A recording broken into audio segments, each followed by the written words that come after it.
चलिए बढ़ते हैं आगे, रुक करते हैं बड़ी खबर का। इस वक्त एक अपडेट हमें मिल रहा है, आइए आपको दिखाते हैं। विकास दुबे के एनकाउंटर पर उमा भारती ने अब सवाल उठाए हैं। उमा ने एनकाउंटर के बाद 3 सवालों को रहस्य बताया है। विकास दुबे उज्जैन तक आखिर कैसे पहुंचा, ये एक बड़ा सवाल। महाकाल परिसर में कितनी देर रहा, विकास की पहचाने जाने में आखिर इतना समय क्यों लगा है, तो कई सवाल उमा भारती ने यहाँ पे उठाए हैं।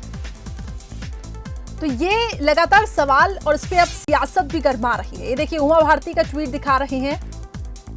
विशेष संवाददाता विजय मांडके हमारे साथ फोनलाइन पे जुड़ चुके हैं। विजय, जिस तरीके से हम देख रहे हैं कि इस एनकाउंटर के बाद सियासत भी काफी गर्मा गई है और कई सवाल उठ रहे हैं। सबसे पहले जिस तरीके से हम ट्वीट देख रहे हैं उमा भारती का, ये सवाल ये भी उठ रहा है कि अगर वो मध्य प्रदेश में एंट्री लेता है तो क्या सूचना तंत्र इतना कमजोर है कि उसकी भनक तक नहीं पड़ती? आखिर उज्जैन के महाकाल मंदिर में एंट्री कैसे ले ली? कई सवाल है विजय इस पे।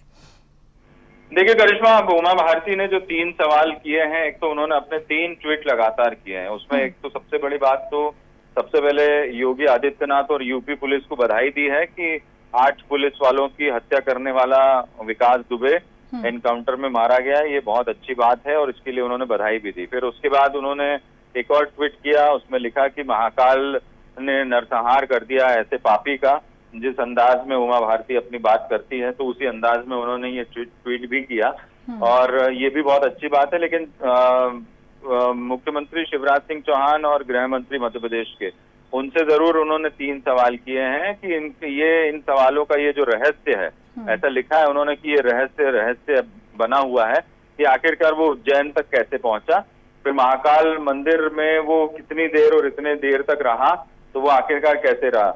जिस व्यक्ति की शक्ल जो है पूरे देश के लोगों को पता थी और लगातार टीवी चैनलों पर वो दिखाई जा रही थी, तो उसको पहचानने में इतना समय कैसे लग गया।